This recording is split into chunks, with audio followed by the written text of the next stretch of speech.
But hey everyone, and welcome to another video. So today, you guys are watching this on Monday, August 25th, which means the Kickstarter is going to end tomorrow, Tuesday the 26th, around 1 o'clock in the afternoon. I don't know exactly when. I'm recording this when there's still like 40-ish hours left. I haven't actually checked. Today we're going to be going over tropes, and I want to talk about some of my favorites and which ones are in the Valiant series. We're going to take our time going through some of these, and I'm so excited. And I also want to hear your guys' opinions on all these tropes in the comments and like how you've seen them done. So let's get started. I'm so excited. So before we get into this too deeply, if you guys have not heard yet, I wanted to talk. If you guys have not heard yet, my book Survivor is available on Kickstarter. This is the Kickstarter, the limited collector's edition. So there are things in this collector's edition that will not be available starting tomorrow when it ends. So you want to grab this while you can, because there's not that much time left as of the time you guys are watching this.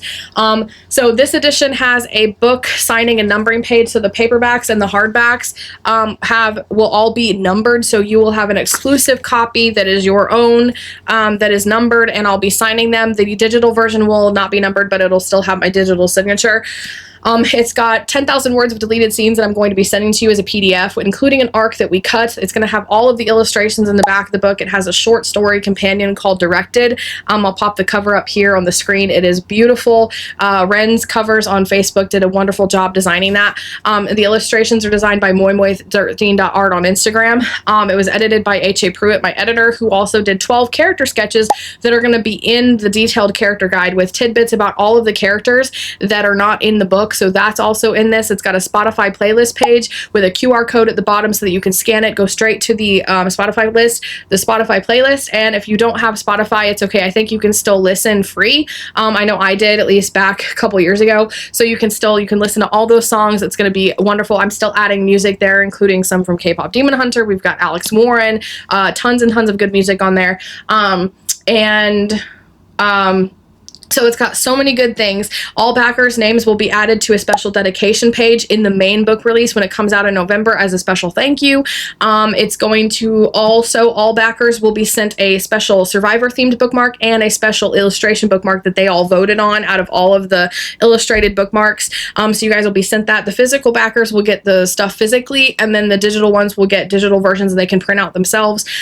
They also, recently, we've hit our 3rd stretch goal, so everybody will be sent 2 illustrated prints. They're going to be high quality printouts, like the postcard basically, of 2 of the illustrations that the backers will get to vote on. So I'll be looking at the results of that soon. And this morning when I checked, we were like $37 away from our 4th stretch goal at $2,000. So at $2,000 pledged, I will be hiring moymoy13.art to do another illustration, a brand new illustration. And this time the backers will get to vote on what kind of illustration they want. I won't spoil the story, but it'll be like, I'll let them know the vibe, and like they'll get to vote on which type of illustration they want. So that's going to be exciting.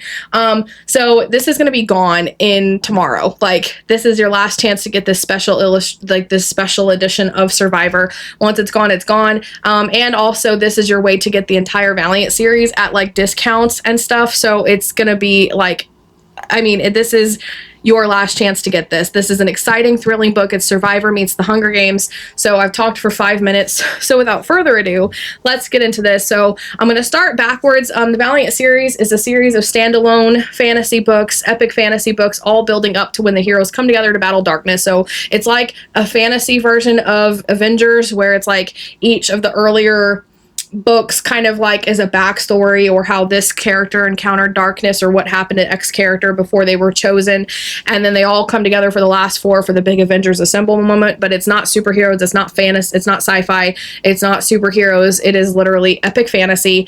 So it's got the epic scope and world building and race building and stuff of Lord of the Rings, along with the themes of like Lord of the Rings. If you look hard enough, you can see them, because he was a theologian, the author of that. And same with Chronicles of Narnia, and how it's allegorical fantasy. So you could, like, you know, Aslan represents Jesus, and there's so many different parallels. So each of these books do parallel with the Bible, a Bible story leading up to, like, you know, the New Testament and Revelation. So that's going to be exciting. But it's written in a way that non-Christians can enjoy. So it's written from a Christian worldview with Christian themes and stuff, but it's written in a way that non-Christians can enjoy. In fact, I had a beta reader of Survivor tell me that she still enjoyed it, even though there were Christian themes in there. And they're meant to be, they're very gritty, very action-packed, and they're also very different genres, so it's got a little bit of something for everyone. Like, if you like dragons and shapeshifters, and you're like, especially if you long for like a shape-shifting romance that's non-spicy, which I cannot find anywhere, Shifter is the one you're gonna want. If you like Japanese kind of samurai, feudal Japan kind of vibes, then Samurai will be a good one. If you love history, it'll be Immortal. If you love Survivor meets The Hunger Games but dangerous, then this is gonna be the book that you love. So that's kind of like the vibe of the whole series and kind of what the series is about. So now that I've talked for 5 minutes, let's get into the video. So some of the tropes that Survivor has. So first of all, it's a multi-cast book, so it's multiple POVs. So we jump from POV to POV, and this is something that I really liked about Game of Thrones. For all of its bad stuff, think what you want about Game of Thrones. One thing that I do like is that we jump from one POV to another. I haven't actually read the book, so I'm talking about specifically the TV show, but the concept of not being, like, not having clear bad guys in that one. Like, in this one, there are clear bad guys and there's clear villains. But in terms of the people kidnapped, there are antagonists and there are people who are doing things you may not like. But there's several different characters that you may fall in love with that may not necessarily agree with each other, or that may not be on the same alliance. They may fight and argue and, like, have betrayals and secrets and things. And so it's like, not everybody is good, not everybody is friends, and not everybody is buddy-buddy. And I like that concept. I wrote this before that, but it still has that aspect, which is taken from Survivor and from the teenage version, actually, which is what inspired this book called Endurance. It aired on Nickelodeon. I watched it years ago as a kid. That's what originally inspired this book. And then when I was editing it, I added more elements of Survivor now that I was an adult when I edited this book and wrote 80,000 more words in it. But anyways, so the concept of, like, you know, you may like multiple different people in Survivor, but they may not necessarily be allied with each other. This last season that I watched, season 47, I think, and season 48 was like a clear example of that, because I loved, like, Joe and Ava, for example, but sometimes they weren't always on the same side as, like, was it David? Like, David was in their alliance, but he started going against, like, some of the other alliances on that team, like Camilla, for example, and he hated Camilla, but I really liked Camilla and the guy that she worked with too, Kyle and Camilla, and so it was like David and his girl, I can't remember her name for the life of me, but I really liked them too, but it was like against Kyle and Camilla, and it really tore my heart open, because I was like, I like you all and I don't want you guys to vote each other out. And so it's like that concept of multiple VOVs, and there are antagonistic people, there are characters that you will probably hate, they're written to be hated, but there are other characters that you may like that may be against each other, or even neutral, where they're not necessarily going to help each other. They're not going to hurt each other, but they're not going to help each other either. And that's one of the fun things. So I don't know what this trope is called, but what do you guys think about multiple POVs in a book? Do you like one? Do you prefer more than one? Let me know in the comments below. This one's got a huge one, so that's why it will be a basic character guide in the basic version, but the detailed character guide's going to give you all the tidbits and information that's not in the book, and it'll help you kind of keep everybody straight. And the sketches will really help too, because, hey, if you're like, I forget what this guy looks like, then you can always go check in the book.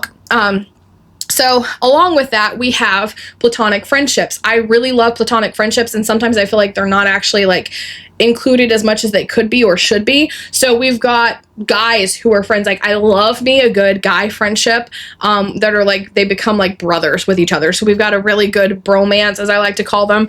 We've got some girls who end up as friends in this one and have some fun moments together. So it's just like, I love platonic friendships.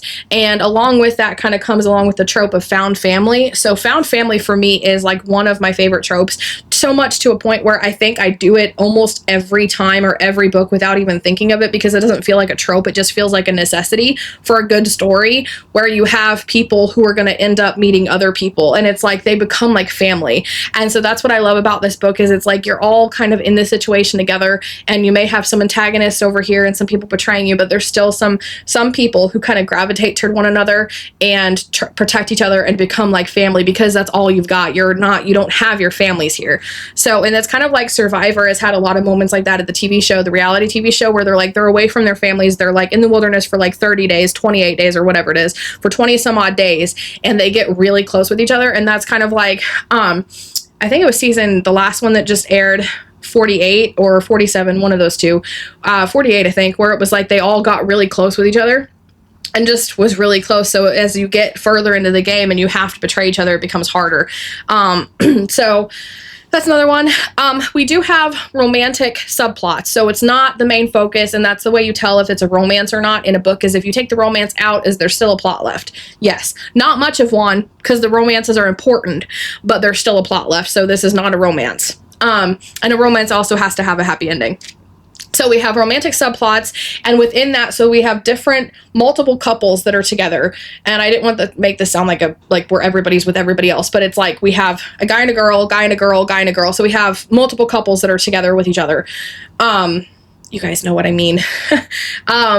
Different romances. They're all non-spicy, so they're all, squeaky clean, as I like to call it. They're clean. But there's different tropes within those romances. So we've got the protector and I don't know what that one's called, where it's like the guy protecting the innocent girl. So we got the innocent, naive kind of girl. We've got grumpy sunshine. That one's a huge one, like the optimist and the dreamer, and then the guy who's just like grumpy and hates the world. So we got that one. We got enemies to lovers, which is fun. So that one's fun. Couple rivaled families, and and that one's fun, and they have to rely on each other. We've got morally gray heroes. What else we got? I don't know what it's called again, but we've got the guy with a dark past. We've got the strong female lead who doesn't trust anybody. Then there are some that are like tease a romance that doesn't actually go anywhere. So we got some fun tropes with that, where we have like the I see more in you than everybody else does kind of vibe. There's a couple of moments like that. So with the world, we have a dystopian society. So this is a dystopian. However, most dystopians always take place on Earth and in the future, like Hunger Games, Maze Runner, Divergent. This is not that. This is an epic fantasy. It's its own fantasy world, and it does have fantasy elements, even though it does have some tech and sci-fi. Like the night climbs, who are the rich and elite society, use the technology everybody else doesn't. So it's got that vibe. So it's dystopian mixed with epic fantasy, but it has that evil regime trope, along with the evil regime watching a sick game for entertainment kind of vibe. So that's another trope that's in this book. It's got survival. I love survival. Like, make my characters in the wilderness, lost and alone, having to try to survive. Like, I love that. Trying to build shelter, find water, find food, running out of food, starving to death, everybody fighting over resources. That is such a fun trope. I love putting my characters through that. So, it's got challenges and puzzles. So it's got monsters and caves. It's got complicated puzzles and multi-step challenges like Survivor, like American Ninja Warrior, but just the challenges themselves are actually deadly. So instead of like, crossing in American Ninja Warrior, they have the little rungs that they swing over and you fall and they end up in water. No, like it's going to be over a cliff, and if you fall, you die, or something like that. Like that kind of vibe. Or quicksand. There's a lot of quicksand too. Or deadly cave with monsters trying to kill you.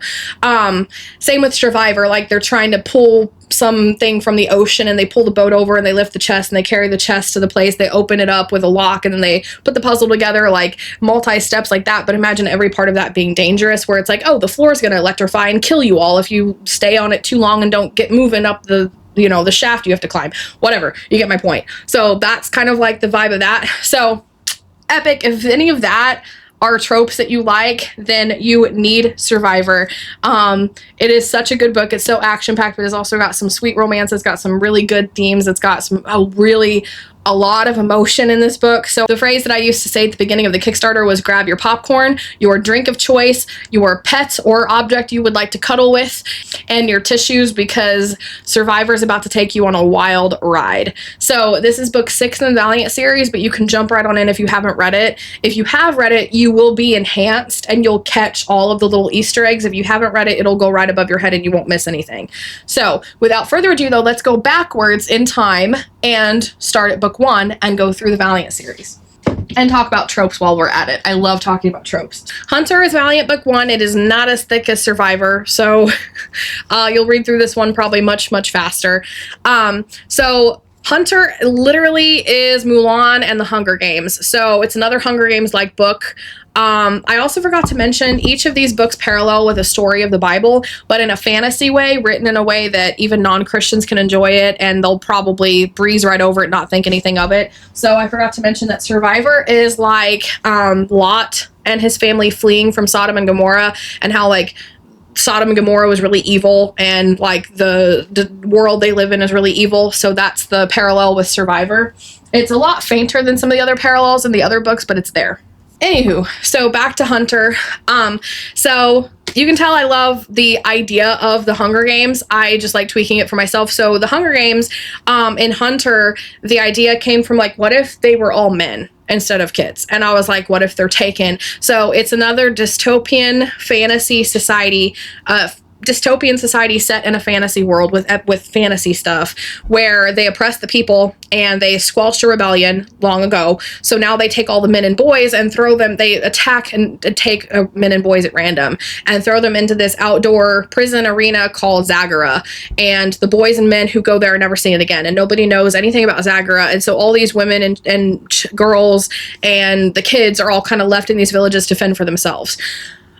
Mixed with the idea that gives me the precedent of it being men taken for a Mulan scenario, where this woman named Avarella, her brother Gabriel is sick. I wanted to make it different, so instead of father, I did brother. And her father also had kind of his own little story, backstory. Anyway, so I changed it, made it a brother, and he's ill. And so when he's taken, she decides I'm going to go after him. So she disguises herself as a man, because getting arrested and taken by these people is really easy. And she gets arrested and taken to Zagara. And that's when she finds out like what Zagara is about. And she meets all the prisoners, not all of them, but she meets a handful of prisoners and has to survive Zagara in these dangerous biomes, and the hunters. So the hunters are genetically enhanced, like magically enhanced assassins who hunt and kill the prisoners there. They basically just follow the prisoners and hunt and kill them. They toy with them. They play with them. They have all these powers that make them uber powerful. And so she has to survive that and try to find her brother. And so she's disguised as a man. So that's the Mulan meets Hunger Games. But this story parallels with the story of Moses. So it has that aspect of Moses being raised by a society that is oppressing his people, and he finds out they are his people, and God calls him to set those people free and stuff. So it's got that parallel with a character in this book. So at first I kind of shied away from leaning into some of the tropes because I didn't want to spoil anything, but then like you have like people just admitting the tropes out from the start, and it's like that's what makes helps people understand what your book is about in order to like, hey, do I want to read this book? So it does have an enemies to lovers trope with kind of the Shang and Mulan aspect of like, okay, he didn't know that she was a man, and then he did, and they have some time together, and he realizes, oh, okay, enemies to lovers. So got that. We have an anti-villain, like an anti-hero, kind of anti-villain. We have a male with a tragic backstory and a twisted, like a damaged man, obviously. A reluctant hero. So Moses was a very reluctant hero in the Bible. He didn't really want to like be called, but like God's like, you got to go anyway. So we've got he's in disguise, she's in disguise. We have the chosen one trope. All of these that are literally called the chosen. They're like Jesus's disciples. That's who they parallel with, kind of loosely and in a fantasy way and in a way that everybody can enjoy. We've got a secret past. We've got lies and betrayal. So yeah, that's a lot of these tropes. Like I love an enemies to lovers trope done well, and this one's definitely got that. The secrets and betrayals are like kind of a big portion, like a good, like they have a really important part to play in this book. So that is Hunter, Valiant book 1. Okay, so next up we have Shifter, which is book 2. And yeah, so we have Shifter, Valiant book 2. So this one wasn't inspired by any particular movie or story or book or anything directly. It was just the idea of the shapeshifters is what started the idea, and dragon shapeshifters specifically. So it's got It is paralleled with the story of Ruth in the Bible, loosely, but again, set in a fantasy world with dragons. It's like, this sounds so unhinged.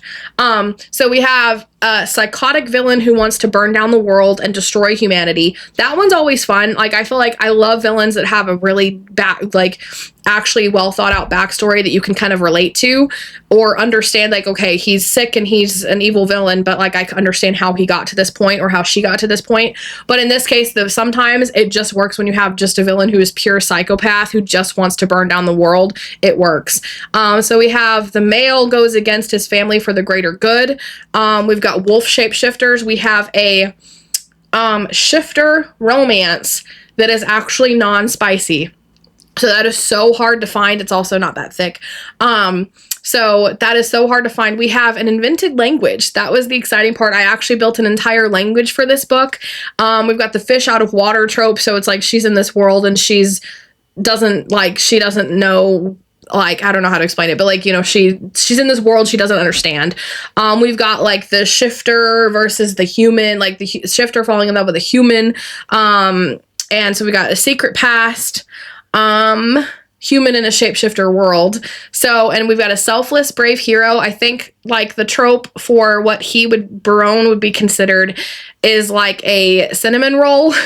I don't know why it's called that, but it's like he is just an all around good guy who wants to be good and save the world and sacrifice, like, you know, he's willing to do whatever it takes and sacrifice whatever it takes in order to save the world, but like withhold himself. So yeah, that is pretty much the story of Shifter. Those are the tropes. I really love invented languages, but I love reading them, and I love the effort like people put into like creating them because it's so much fun. Like Lord of the Rings, like the Elvish language is like its own thing, and you can learn it like, you know, in a class or something. I didn't go that deep. And I hate writing it because it's such a headache to try to figure out all the details and the rules and things like that and keep it all straight. It's got like a sweet romance in the middle of a war, and we have like shapeshifter clans and different clans allying with different sides. So it's got some cool like shapeshifter clan politics, which is really cool, and some secrets and not really a lie, but like I think you're lying, but you're not actually lying kind of vibe, kind of trope in there too. So that is Shifter.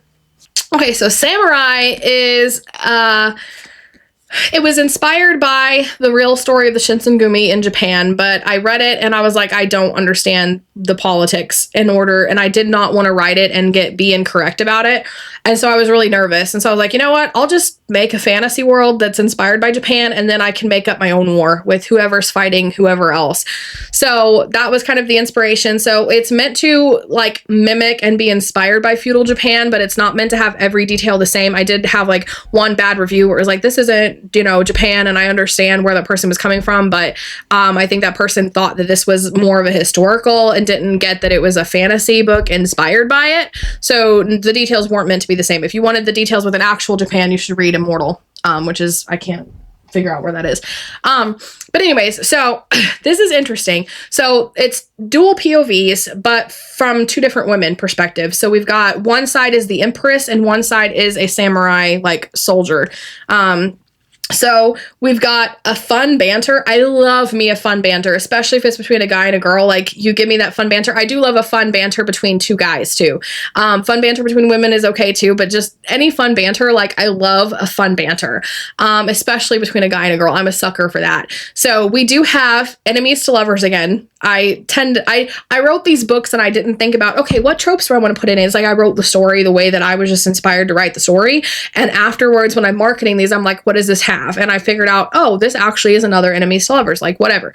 So enemies to lovers, where he kidnaps her and takes her to the heart of her enemy. And then they find out some secrets, and then they have to rely on each other. And then they, you know, enemies to lovers, that's how it is. And it's so fun. And I like, oh my gosh. But we have male with a tragic secret past, as always. Zuko vibes, ironically. Like we've got some Zuko. I actually think that's where my inspiration for this character came from, but like not kid. We've got an adult version of Zuko who is like also sarcastic. Like it is, he's amazing. I'm in love with him. He's one of my favorite characters in the whole series, by the way. So we've got an Empress to Bodyguard, Forbidden Romance. So that's always fun. The generals are kind of waiting for her to make a mistake because we also have we're a Council of Men and we don't want you on the throne because you're a woman. But we also have a disabled main character. So she only has one arm. She was born without one arm. So she never thought she would be on the throne. And so now that she is, they're like, you don't have an arm, you're a woman, you're weak, and they don't want her on the throne, so they're just waiting to oust her. And then she ends up in this bodyguard romance is also forbidden, so that's fun. We've got this mysterious enemy with like the trope, I don't know if it's called, like what it's called, but it's essentially where we're outgunned, outmanned. I don't know why that reminded me of one of the songs from Hamilton, outgunned, outmanned. Okay, sorry. Hopefully somebody gets that reference.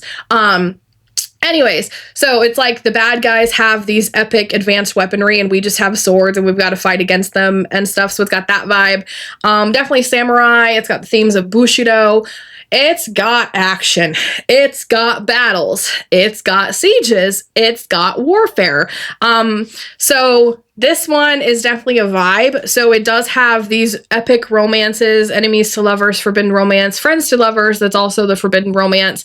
But it's got a lot of action. So you got to be prepared. However, the audiobook narrator, Colleen Arnold, does such a great job. And I feel like she voices all of the characters wonderfully. She changes her voice for each one of them. And she does the male voices, the male characters so well that I wouldn't even think about wanting a male narrator because she is the voice of Shinji and Ryosuke and all these grumpy old councilmen who want to oust the Empress. Like, she is so good. She's even really good with the main villain, by the way, and he's a really epic corrupted guy. So there's that.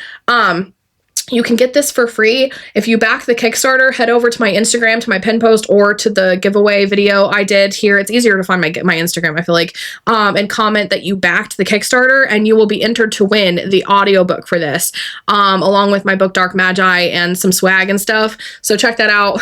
She does a fantastic job. The other thing that she does really well, along with the characterization, is these battles. Like, it'll keep you from getting battle fatigue, but it's like, I wanted to show the feudal warfare, siege warfare, like what that's actually like.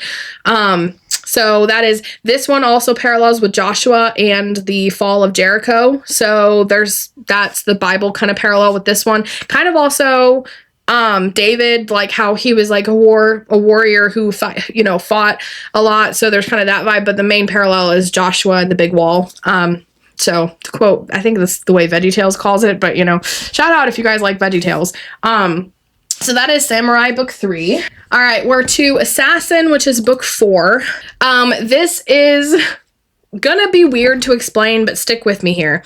So it's Assassin's Creed, the earlier game. So the Ezio's, and Connors, like those classic Assassin's Creed games. So it's got Assassin's Creed vibes and assassin-y kind of stuff, with Attack of the Clones, Star Wars Attack of the Clones. Hear me out. The romance between Anakin and Padme. And once again, we have like a bodyguard to bodyguardee, I guess, romance, where it's like he's her bodyguard and they're not supposed to be together. And in this case, she's a princess and he's supposed to be protecting her. And also the vibe of how Anakin was like, watching over her to protect her, to try to track down who's behind this kind of vibe. So there's like a little bit of a whodunit kind of stuff. So we got a forbidden romance. He's her bodyguard. We have a male assassin with a secret past, and male with a tragic past, like a damaged male character, because I can't ever do non-damaged man, right? It does have, it's non-spicy like these other books. I should have clarified Survivor. I do that again. Samurai is non-spicy, as well. So, but this one is non-spicy, but it's got a fade to black scene in it. So it's closed door, fade to black. Battle sequences, and like, these are more like assassin-y kind of battle, although it does have a siege in it. But like an assassin's role in it. So that's kind of like a different change up from like, Samurai. We've got an anti-hero protagonist. So I don't know if it's like a man who's like more of a bad guy for the main character. I did say forbidden romance. Intense action scenes. We've got torture. So that's kind of like a trope / trigger warning. So it does have some torture scenes in this because, again, he's an assassin. And we got Grumpy Sunshine. The romance in this is so cute. Honestly, I don't know why it took me forever to actually, like, I wrote the book. It was a book, and it's not that I hated it or didn't like it, and it is good. It's just for some reason it never clicked with me until after I heard Brandon Peterson, the narrator of this audiobook, read it. And for some reason after that, I totally understand why it was one of the favorites on Wattpad when I released these books on Wattpad years ago. Like, I get it. I get it now. The romance in this is so cute. They're so cute. We have another, like, let's hang out at the lake and let's go swimming and have this, like, peaceful, romantic time together in the middle of all of this horrible stuff that's going on. And if you like Rumi and Genu from K-pop Demon Hunters, I apparently did not notice this until I saw the movie this year and fell in love with it. I was like, I love this. Why am I so obsessed? The reason why I'm so obsessed is because I've written that trope 1,001 times, like in every one of my books. I'm not kidding. This couple has it. Like, this couple is definitely Rumi and Genu, to the point where it's like Genu, you know, how he, like, turned away from her and, like, didn't want to, like, you know, like, I'm too bad for, like, he's too bad for her and he turns away. Like, that is literally what happens in this book. Again, the enemies to lovers trope in this one, and the I can't say that, that's a spoiler, but just, if you know Rumi and Genu, you know how that ended. You know, yeah. Okay, enough said. So, and then Hunter, again, an enemy who falls in love with her, who has a tragic past, and he's a bad boy. And the bad boy enemy to lovers romances, I'm like, okay, it's just like, I've done it again, like 1,000 times. So yeah, if you like that vibe, it's stronger in Assassin because Aiden has more of a I'm a bad guy and I'm too bad for you vibe than the other ones, but Jared has it from Hunter and Shinji has it from Samurai, so maybe that's why they're my top 3 favorites. I don't know.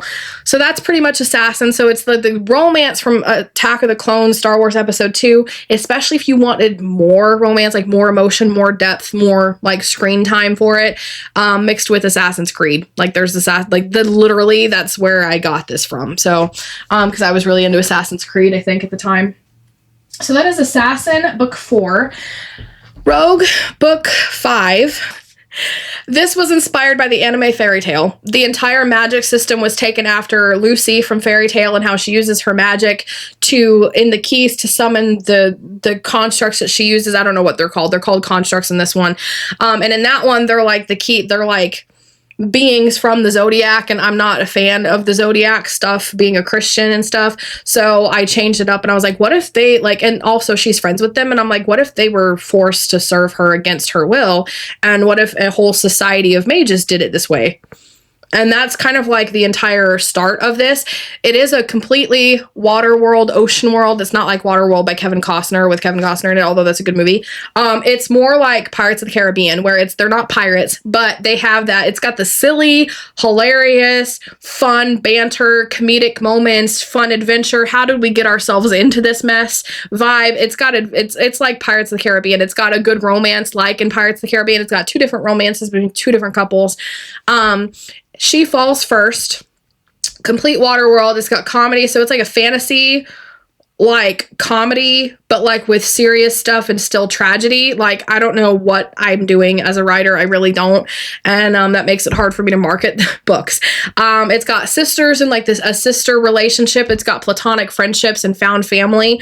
It's super found family vibes. Chosen One trope. That's literally the entire theme of the whole series. So crazy adventures. We got tragic past, damaged male characters because, well, one of them's damaged, one of them kind of becomes damaged. They both, I mean, basically, you know, I can never resist. So damaged male character, shenanigans. It's got a lot of shenanigans and pranks. So it's like, how do we get ourselves into this mess? What's he done now? That's a big trope. I love those. I don't know. I didn't even realize I loved all of these things until I wrote them into a book, and it's like, oh yeah, that's actually really fun. We still have kind of an oppressed society, but it's more of like a secret in this one, and some secrets are revealed. So that is Rogue. This one's so fun. Like, it's kind of like a breath of fresh air from the other ones. Like, if you're reading the series and you get to Rogue and you're like, this is fun. Or if you're like me, where you don't really want a whole lot of comedic stuff, there's still some, like, epic action and tragedy and stuff like that. And then you can keep reading the rest of the series and get back to all the doom and gloom and the tragedy and the horrible emotional stuff that gives you all the feels. You'll get feels in this one. Trust me. It's inevitable. You'll need your tissues for all of these pretty much. So that's Rogue. So we're going to talk about Mortal. I don't talk about this book enough because it's not even a novel. It is literally like the chapter. It's like a single chapter from like Immortal or Survivor. So I don't talk about it much because it feels like there's not much to say, but it is still a book in the series and it is still important. It is a companion to Immortal. So the main character from Immortal is the main character in Mortal. I gotta make sure I'm in the frame. So his name is Jace, and this one was written first. Even though his name is Nassan, and this one, that was his birth name. How he gets named Jace is clarified in this one. I don't know what I'm doing, honestly. But anyway, so we're going to talk about Mortal. So Mortal is, honestly, Star Wars meets Predator. And that's where the inspiration, like literally the opening chapter is literally the pod race. He is literally a slave. I just was like, well, Anakin's a kid and I don't want to ride a kid. So like, let's make him an adult and then have another forbidden romance where he's in love with his master's daughter. That's where the romance came from. That's where the inspiration came from. And then the idea of beasts, attacking, and like, we don't know where these beasts are coming from, but they're attacking everywhere and stuff. So it's kind of like Predator in that aspect. And I originally wrote it as a sci-fi, and then I changed it to a fantasy and then a sci-fi again. And now it's kind of like a blend between the two. So it's kind of both. It's a novella. It takes place on future Earth after aliens took over Earth and oppressed humans. They enslaved humankind. And this is where our story takes place. So another oppressed society. I love those. He falls for his master's daughter. So it's a forbidden romance. They both have a secret past that's revealed toward the end. We've got gladiator fights and beast attacks. So there's a huge gladiator fight in this one that parallels with the story of Daniel in the Lion's Den. So that's fun, but a fantasy version of it. I forgot to talk about the parallels. So Assassin is literally Saul becomes Paul. So that's the Bible story that it parallels with. And it pairs well with an enemies to lovers tragic man who's like a bad guy kind of character, like Rumi and Genu. That story goes well with it. And then I forgot to say that Rogue is Shadrach, Meshach, and Abednego. So that is that parallel. Okay. So yeah, Daniel in the Lion's Den, it's really short, and the reveal at the end, like the secret twist past thing, and if you've read Immortal, you kind of get the gist of it, so they both connect interchangeably with one another, so you can pick whichever one you want to read first. It'll be a different experience depending on which one you choose to read, but yeah, feel free to jump in whenever you want. So that leads me into Immortal. And this book is so heavy, it's hurting my wrist. This is the longest Valiant book, by the way. I figured this out the other day. It's thick. So it's a historical fantasy romance. So it's a historical romantasy, basically, which is not something that I've ever known to happen. I don't know if there's other historical romantasies out there. I was trying to make this smaller so I could see the frame. Okay. What do we've got? It's a forbidden romance, because he's a slave and she is a higher up who's supposed to be with somebody else. So yeah, we've got ancient Egypt, ancient Rome, ancient China. We've got feudal Japan. It's got real history, so real historical figures. I think it's really fascinating when you add fantasy to history, but you still try to stay very true to the history, or you add historical figures in a fictional book, but still do the historical figure justice. That's really super fun. I love forbidden romances, and so forbidden romances in ancient societies and in a historical context is always super fun. Cursed love. So this was such an obsessive trope when I found out it existed that I had to write this book. And this was the entire inspiration for the book, aside from the fact that I wanted an immortal guy who lives through history and I get to write every period he lives through. The myth or trope or story that is like the couple falls in love with each other over and over again, and they die and they keep getting reincarnated and falling in love with each other over and over again. I did not want to do death, and I did not want to do reincarnation because I don't believe in it, and I wanted my books to reflect my worldview. So I tweaked it to be time, like time reversal stuff. And so we get some time reversal stuff, and that's kind of how we end up in like past Earth, future Earth, time stuff. So we got sorcery and magic, which is fun. Like I said, we've got historical time periods. So we've got a huge chunk of ancient Rome, feudal Japan, ancient China. We've got ancient Egypt. We have World War I, World War II, taken real historical. We've got a little bit of modern society. We've got an archaeologist. I love a good archaeologist character trope, and it's like so much fun, and the whole book would not work without that, so that's fun. We got battles and warfare. We've actually got battles from history. So it's got the Battle of the Little Bighorn River, which was Crazy Horse and Custer and the 7th Cavalry, and Custer's Last Stand is another term for it. So we got that battle, and we've got Pearl Harbor, which was more of a massacre than a battle, but it's still in this book. Titanic, that's another one in this one, so that one's fun. So what else? Political upheaval. So we've got a lot of a big chunk in this book about politics, and the politics in a society where like there's no right, or there wasn't a right or wrong answer. You would never get the same answer if you asked somebody's opinion, and that literally kind of like threw the whole country into chaos. We have a sadistic villain, one of the worst sadistic, worst as in like he's a horrible person, not as in badly written. He's well written. But we have a sadistic villain, one of the most evil, sadistic, horrible villains I've ever written in this book. So yeah, and all of it is like balanced out as a true romance, a true epic romance. It's non-spicy. They still have some moments. They have some really good moments. They have a lot of good moments, and it's so romantic. And I just got the illustrations for this, and I can't show you guys because it's not the time yet. Oh my gosh. Anniversary edition. Those are the words I will give you. It came out in November of last year, so wink wink. So yeah. That is Immortal, and that is the Valiant series, and the tropes in it, and my favorite tropes. Obviously, they're my favorites. I haven't talked about my opinion on them much because obviously they're my favorites, or I wouldn't have written them. Like, if I don't like a trope, it's not going to be in my books. So, like, you don't see love triangles in any of these yet. I have a horrible book that I don't want to edit that tried. I don't want to talk about that book. Moving on. All jokes aside, these are the tropes that I love. I love all of these tropes. Obviously, I wouldn't have written them if I didn't. They are so special, so precious. The Bible parallel with this one also is David and King Saul, and how King Saul kept trying to kill him, like Turok keeps trying to kill Jace. So that is the thing. And also the narrator of Assassin, Brandon Peterson, is doing this one too. So yeah. So yeah, that is the Valiant series, and like I said, tomorrow is the last day to get this whole series at one time with discounts and also all of these goodies together. You're going to get bookmarks and illustrations. Your backer name is going to go in the main release of Survivor. This is the only chance to get Survivor's Kickstarter edition.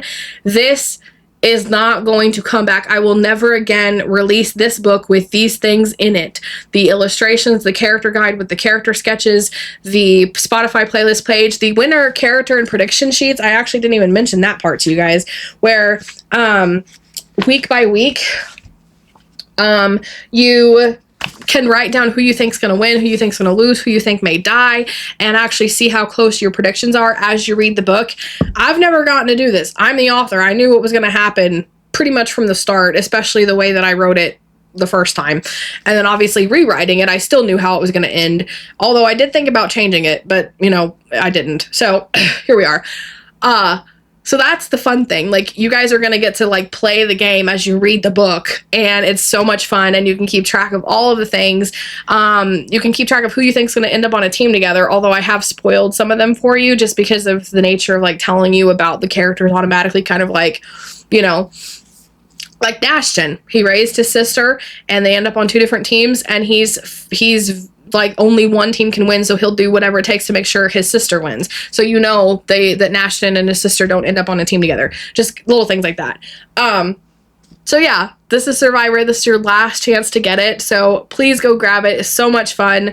Survivor, the TV show, mixed with the Hunger Games, with like challenges from like American Ninja Warrior and the politics of like the mole, but like all in a fantasy dystopian society, perfectly blended together, both of those genres, even though they don't really go together, they do in this one. With multiple POVs, epic characters, you're going to fall in love with them, and some of them may be pitted against each other, characters that you're going to hate, villains you're going to hate, and everything. So like I said, grab your popcorn, your drink of choice, your pet to cuddle with, and some tissues, because Survivor and the Valiant series are going to take you on a wild ride, and as one of my readers used to say, it'll send you straight off the edge of your seat and straight into the floor. So thank you guys for watching. Let me know, out of all of these tropes, which ones do you like the most? I'd love to hear your thoughts in the comments below. And the link to the Kickstarter will be in the description below. And if you back the Kickstarter, don't forget to go either to my YouTube video or to the Instagram pinned post. It'll be easier to find on that one, I think. Comment that you backed it to be entered to win Dark Magi, its audiobook, and then Samurai's audiobook as well. And some swag sent with your physical copy of Dark Magi. Dark Magi is another arena, failed rebellion. King took over a country, a kingdom, and threw the rebels into an arena, and including his own son, and his son has to kill them or he will kill his son's family. So it's like Lord of the Rings, D&D, and Skyrim put together, so that one's fun. So I'll be sending you that physical copy here. So this one has a no spice shadow daddy, because there's no romance with it. It's just the shadow daddy being a shadow daddy. Non-spicy arena, like Hunger Games, fantasy, Lord of the Rings, but like epic fantasy creatures. It's D&D. Like it is heavily D&D and Skyrim mixed together. Lord of the Rings, it's fun. So male with a tragic past, because I can't help myself. So I'll be sending this to the winner. Comment backed. So if you backed the Kickstarter, be sure to go to my Instagram pin post and comment that you backed to win that one, and Samurai's audiobook and some swag that I am so excited for. So if you like this video, please be sure to give it a like and subscribe for more writing and reading videos every Monday, Wednesday, and Friday. And in the meantime, if you like this video, please check out the one that I did reacting to some of Survivor, the TV show, Survivor's most dramatic tribal councils. That was such a fun video. It was really nostalgic. I loved watching those. It was so nostalgic and so much fun. And some of them were like, oh, I forgot how dramatic and intense that was. And don't forget to back the Kickstarter. This is your last chance. We're in the last less than 24 hours of the time you guys are watching this. 1 o'clock on Tuesday the 26th is your last chance to get these paperbacks and the hardbacks and these books. So yeah, check that out. Link is in the description below.